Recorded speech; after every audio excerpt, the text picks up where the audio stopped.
All right, in a Fox and Friends exclusive, Melania Trump is setting the record straight on her life, her family, and the election that's coming up. She lays it all out in a new memoir called Melania, set to hit the shelves next month. So we were able to sit down with the former First Lady for this exclusive interview, her first in more than 2 years. Take a look. Why did you want to tell your story in this book? I believe that it was the time that I tell my story and the truth. It is a lot of misinformation and falsehoods written about me, and I want to put the record straight, and people can learn some things that they were never discussed, and I hope they enjoy the book. How did you feel about Donald Trump running again? I support him.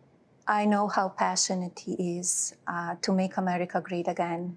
We saw you backstage at the RNC.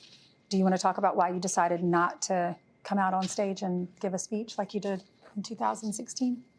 It was my decision. I think was just the time. I think was the right time. In days before, I wrote a beautiful letter to America. Yes.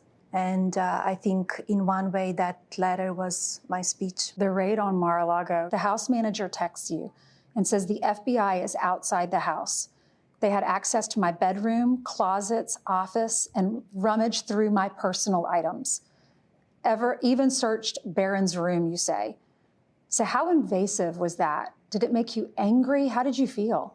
Yeah, it made me angry, yes. Invasion of privacy.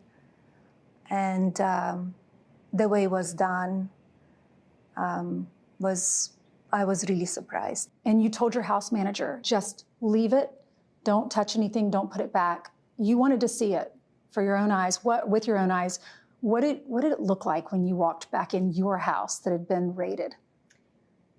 I saw unpleasant stuff that nobody wants to see it.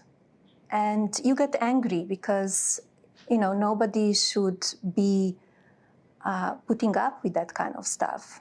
Some person, I don't even know who or how many people, they went through my stuff. So the assassination attempts, the first one is in Butler, Pennsylvania. And you write about watching the assassination attempt on TV, and you started working and you were distracted, so you pushed pause. I think your chief of staff maybe called you and said, he's okay, but there's been a shooting. What happened next?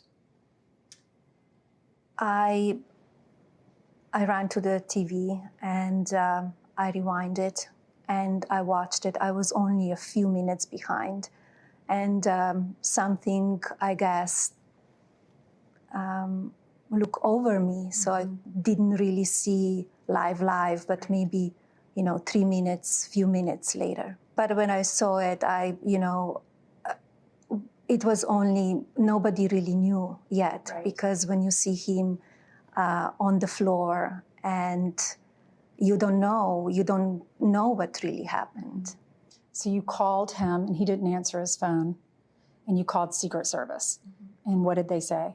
First, the Secret Service was not available too because they were with him, right? And then after that, I got the Secret Service on the phone and they said that he's okay. We are on the way to the hospital.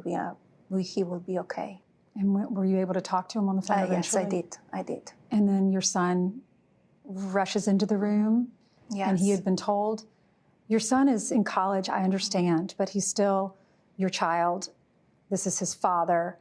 How difficult was that to have that conversation with him? Very difficult, very difficult. He was outside playing sport, and he rushed in, and was very, very difficult. And then a few weeks later, there's another attempt on your husband's life at your golf course. Where were you, and what was your reaction to this attempt? I was in New York City, actually, and I saw it on the television. And as soon as I saw it on television, I called again, and he was okay because Secret Service were great. The guys that they were with him, they were fantastic. And I think Both of the events, they were really miracles. If you really think about it, the July 13 was a miracle, like that much, and he could not be with us. And he normally doesn't call for that one screen. He waits till the end of the speech. So just looking at that screen allowed him to turn his head. Yeah. And he said it was providential. Does this make you believe in it more, in a higher power? How has that been for you? I think something was watching over him. I think it's almost like country really needs him. That maybe God's sparing his life? Yes. And then we were told this week, and we were told that authorities have already known this for a while, that there was an Iranian plot to kill your husband. So I watched this video that you released on social media questioning the first assassination attempt. For the second one, if they knew that there was this plot, why didn't they sweep the golf course? You know, it's interesting how quiet and everything became, all of the mainstream media.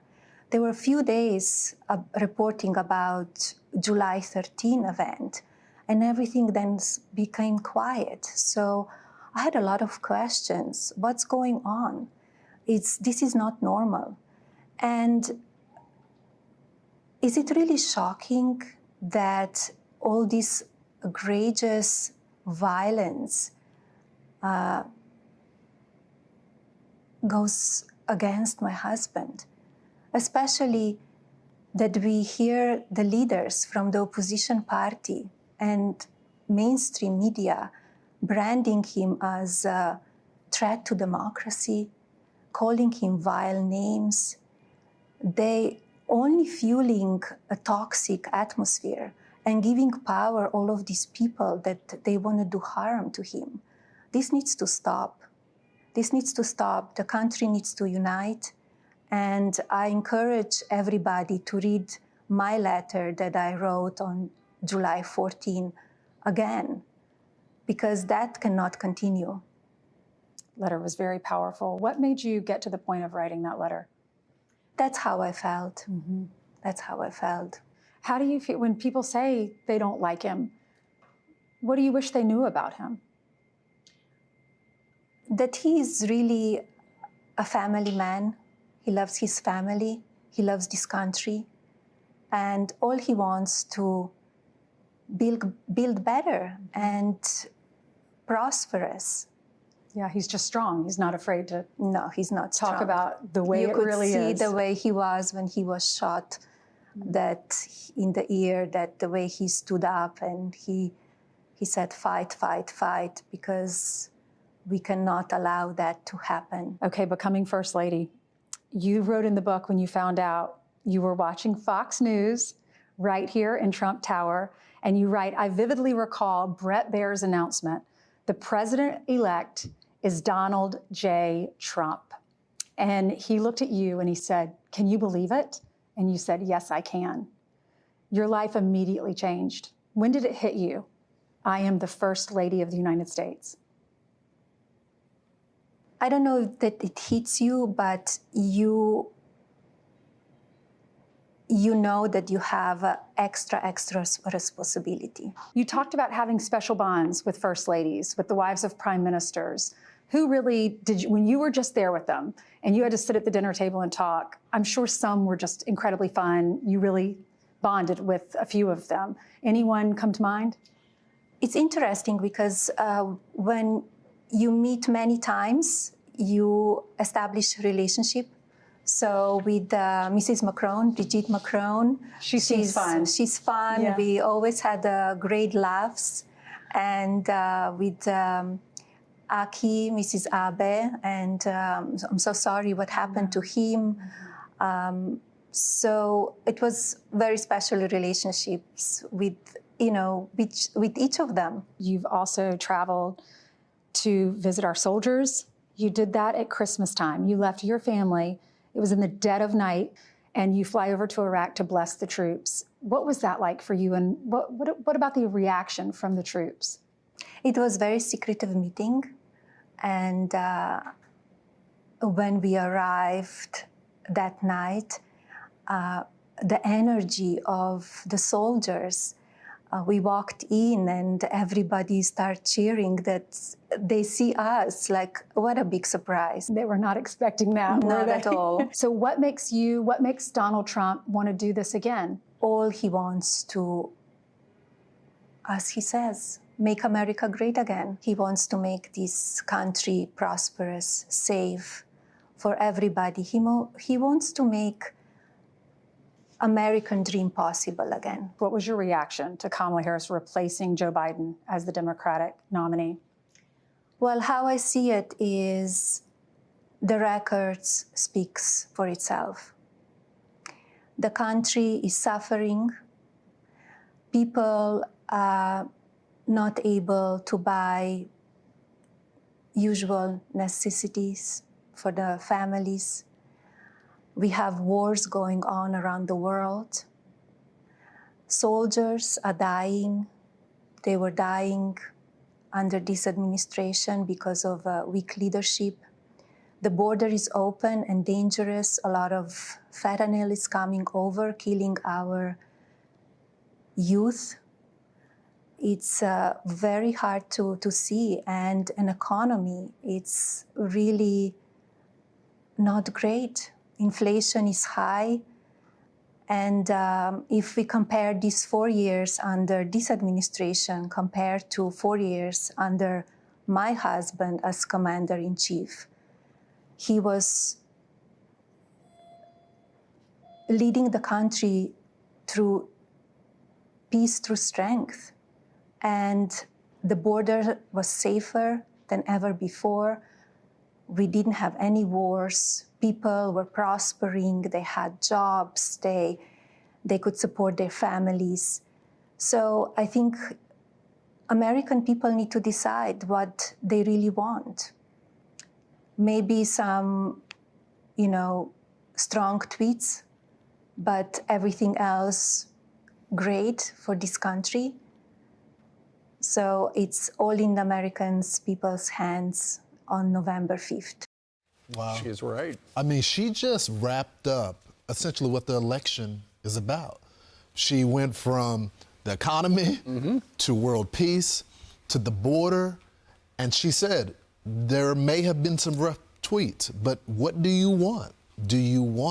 Is that enough for you versus a strong economy and all that? I mean, that's a campaign ad right there. Well, the thing is, for people that think that she's detached doing her own thing, she looks like she's watching the speeches. And when you said that during the assassination, she had to leave the room, so she paused the speech. Now, think about that. Just a Saturday afternoon speech, important enough for her to, I don't want to miss it. Yeah. I'm going to go pause it, and then came back, and her husband was shot. So all those people out there who think she's detached and the relationship is fractured, I don't think you're paying attention, right? Well, we haven't seen her talk. She hadn't done an interview for 2 years. There, a lot of dots we'd like to connect. And you asked all those questions about things that people are interested in. And finally, we hear her talking. And she has feelings about everything and opinions on everything. And it tells you a lot about that family. Yeah, she's definitely not detached. She is in the know and she watches the news constantly. So tell that. Here's the book, Melania. You can buy the memoir starting on October 8th on melaniatrump.com. I'm Steve Ducey. I'm Brian Kilmeade. And I'm Ainsley Earhardt. And click here to subscribe to the Fox News YouTube page to catch our hottest interviews and most compelling analysis.